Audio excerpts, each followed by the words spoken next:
Bismillahirrohmanirrohim. Aziz birodarlar, barchamizga ma'lumki, Payg'ambarimiz sollallohu alayhi vasallam aytib ketganlar, Qadr kechasi Ramazonning oxirgi 10 kunligida bo'ladi. Bu muttafaqun alayhi masala. Oxirgi 10 kunligida bo'lishligi va o'shalarning ichida ham xossatan, ya'ni o'sha jup kunlarda emas, balki tog' kunlarda bo'lishligi bu hadisda mavrud, hadisda zikr qilingan. Bu masalada hech bir ixtilof yo'q.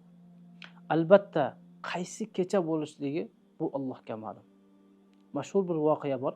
Payg'ambarimiz sollallohu alayhi vasallam Qadr kechasini aytmoqchi bo'lib chiqib, sahobalarga endi aytay desa, ikkita musulmon ozgina talashayotgan bo'ladi.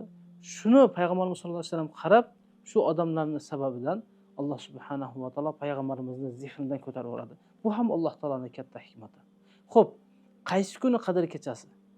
Bu Allohga ma'lum, haqiqatan Allohga ma'lum.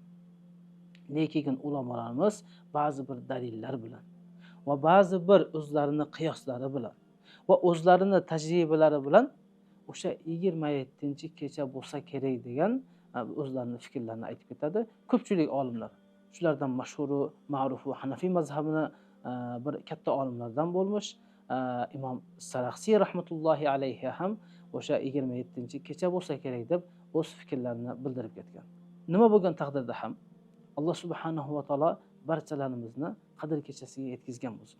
Har birimiz aziz birodarlar o'sha tog' kunlarida imkon qadar kechasi bomdod namozigacha shu 6-7 soatni mobaynida bir vaqt bo'lar ekan, shu vaqtda ibodat bilan mashg'ul bo'lishga harakat qilaylik.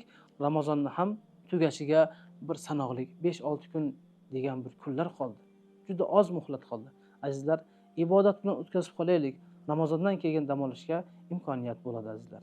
Alloh taolo barchalarimizni Laylatul Qadr kechasi ibodat bilan mashg'ul bo'lib va o'zini rozi qiladigan insonlardan qilsin. Assalomu alaykum va rahmatullohi va barakatuh.